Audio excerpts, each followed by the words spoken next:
صنعت لف و نشر۔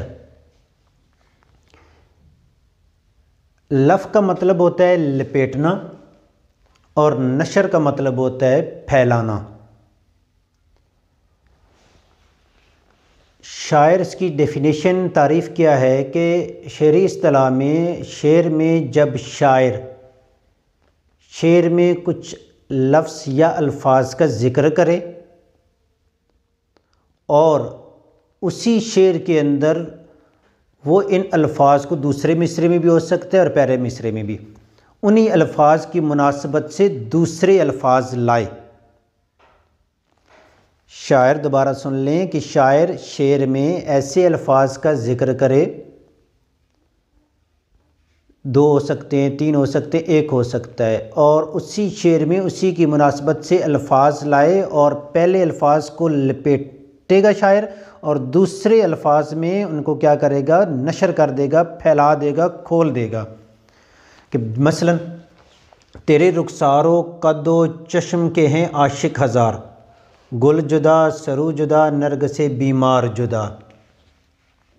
اب شاعر نے پہلے مصرعے میں الفاظ کو لپیٹا ہے، رخسار ہے، قد ہے، چشم ہے۔ دوسرے مصرعے میں اسی کی مناسبت سے شاعر نے الفاظ کا استعمال کیا، الفاظ لے کے آیا ہے اور ان الفاظ کو کیا کر دیا ہے، پھیلا دیا ہے۔ اسے کہتے ہیں صنعت لف و نشر۔ رخسار ہے، رخسار کا تعلق پھول یعنی وہ بھی سرخ ہے تو اسی کی مناسبت سے اس لفظ کو لپیٹا ہے اور یہاں پہ نشر کر دیا ہے، اس کو پھیلا دیا ہے۔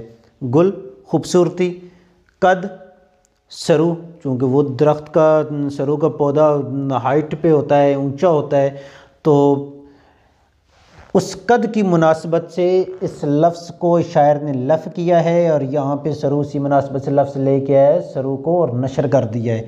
چشم آنکھ، تو اس کے لیے لفظ شاعر لے کر آیا نرگس۔ نرگس کا جو پھول ہوتا ہے اس کی شیپ آنکھ کی طرز پہ ہوتی ہے، تو جیسے اقبال کا شعر ہے نا کہ ہزاروں سال نرگس اپنی بے نوری پہ روتی ہے، بڑی مشکل سے ہوتا ہے چمن میں دیدہ ور پیدا۔ اچھا، اسی کی مناسبت سے دوسرا شعر ہے، برابری کا تیری گل نے جو خیال کیا، صبا نے مار تماچے منہ اس کا لال کیا۔ اب برابری کا تیری، یہ اشارہ محبوب کی طرف ہے، تو شاعر کہتے ہیں کہ محبوب تمہارے حسن۔ اب یہ برابری سے مراد ہے حسن، چونکہ یہاں پہ پھول کی مناسبت سے لفظ بیان کیا گیا، لف کیا گیا، اس کے حسن کو لپیٹا گیا ہے۔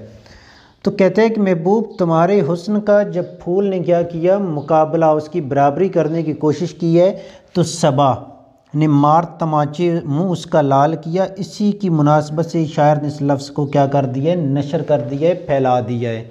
تو جو صبا کہتے ہیں صبح کی ٹھنڈی ہوا کو، نسیم سحری بھی کہتے ہیں، تو اس ہوا نے کیا کیا ہے، پھول کو جو ہے، اب دونوں ہیں کہ اس کے منہ غصے سے تماچے مارے ہیں یا اس کے پھول کو مزید سرخ کرنے کے لیے تاکہ وہ اس کے حسن کا مقابلہ کر سکے۔ ٹھیک ہو گیا۔ سب سے اہم چیز جو سمجھنے کی ہے، صنعت لف و نشر میں اسٹوڈنٹس میرات النظیر کو آپس میں گڑبڑ کر دیتے ہیں، حتیٰ کہ جو 12ویں کلاس کے طلبہ و طالبات ہوتے ہیں، موسٹ سینئر اس کیٹیگری کے 9 سے 2nd ایئر تک اسٹوڈنٹس ہوتے ہیں، وہ بھی اس چیز میں گڑبڑ کر جاتے ہیں۔ یاد رکھیں، لف و نشر میں الفاظ کو بیان کیا جاتا ہے، شاعر شعر میں بیان کرتا ہے اور انہی الفاظ کی مناسبت سے الفاظ لاتا ہے اور ان کو الفاظ کو کیا کرتا ہے، پھیلا دیتا ہے۔ جبکہ میرات النظیر میں کیا ہوتا ہے کہ شاعر ایک لفظ کو بیان کرتا ہے اور اسی کیٹیگری کے الفاظ کو شعر میں بیان کرتا ہے۔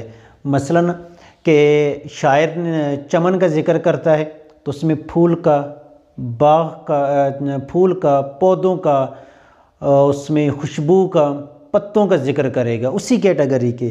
جبکہ یہاں پہ رخسار ہے، شاعر نے لفظ کے رخسار کی مناسبت سے جسم کے اعضاء کو بیان نہیں کیا، اس کیٹیگری کی نہیں بلکہ اس کی مناسبت سے لفظ لے کے آئے۔ اس کا تعلق خوبصورتی سے ہوتا ہے تو خوبصورتی کے لیے لے کے آیا ہے۔ قد، سرو کو عام جو ہے مثال دی جاتی ہے ایک لمبے دراز قد کے لیے، اور اردو شاعری میں جو دراز قد محبوب ہوتا ہے وہ خوبصورتی کی علامت ہوتا ہے، حسن کی علامت ہوتا ہے۔ چشم ہے تو اسی کی مناسبت سے الفاظ لے کے آئے۔ میرات النظیر میں کیا ہوتا ہے کہ ایک ہی کیٹیگری کے الفاظ کو 4 5 6 3 الفاظ کو بیان کیا جاتا ہے، اسی کیٹیگری کے الفاظ کو بیان کیا جاتا ہے۔ تو سند امارات النظیر اور سند لفظ و نشر میں فرق صرف اتنا سا ہے۔ ٹھیک ہو گیا بھائی؟